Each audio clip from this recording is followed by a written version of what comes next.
Bonjour à tous, il est tout juste 15h30. Tout de suite, l'essentiel de l'info. Des centaines de Tunisiens manifestent dans la nuit contre la pauvreté, l'inflation et les pénuries.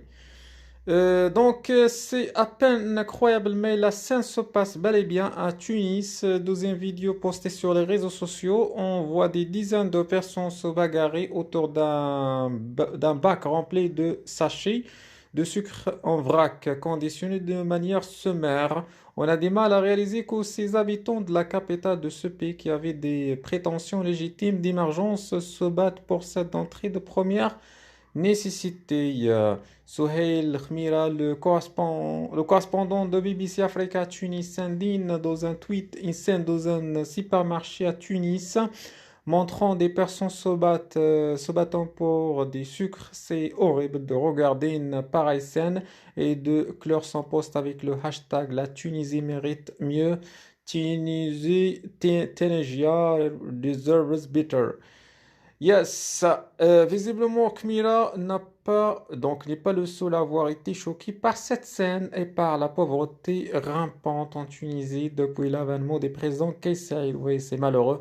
Dans la nuit de dimanche à lundi, selon plusieurs sources corroborées par des vidéos, des centaines de manifestants sont sortis dans les rues pour dénoncer les conditions de vie de plus en plus difficiles et protester contre la pauvreté et l'inflation galopante, mais aussi et surtout les pénuries d'entrée de première nécessité. L'agence Reuters rapporte de son côté que dans le quartier défavorisé de Douar Hishar, certains manifestants brandissaient des miches de pain et d'autres brûlaient des pneus. Des slogans comme Emploi, liberté, dignité nationale ne nous sait pourtant plus les foules hausse des prix et où est le sucre retentissaient dans les rues. Toujours selon la même source, dans la banlieue de Morneg, au sud-est de Tunisie, certaines routes ont été bloquées par des manifestants et les forces de l'ordre ont fait usage de gaz lacrymogène pour disperser les manifestants et certains contestataires ont scandé des slogans hostiles à la place et jeté des pierres.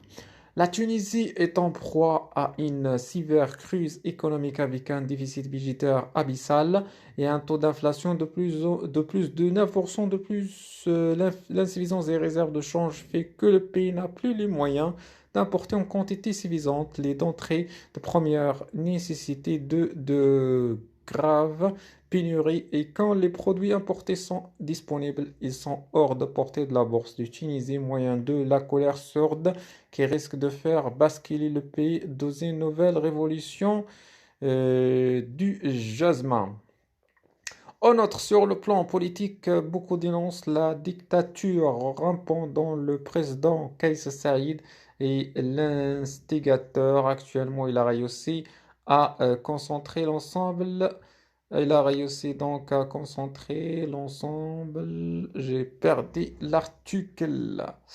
Un instant, je vais y revenir dans quelques instants. Donc, il a réussi à concentrer l'ensemble des pouvoirs entre ses mains, notamment avec le gel des travaux des parlements, la gouvernance par décret et la dissolution des conseils supérieurs de la magistrature, qu'il a qualifié de partielle. Du coup, c'est lui le président, c'est encore lui le parlement et c'est également lui la justice.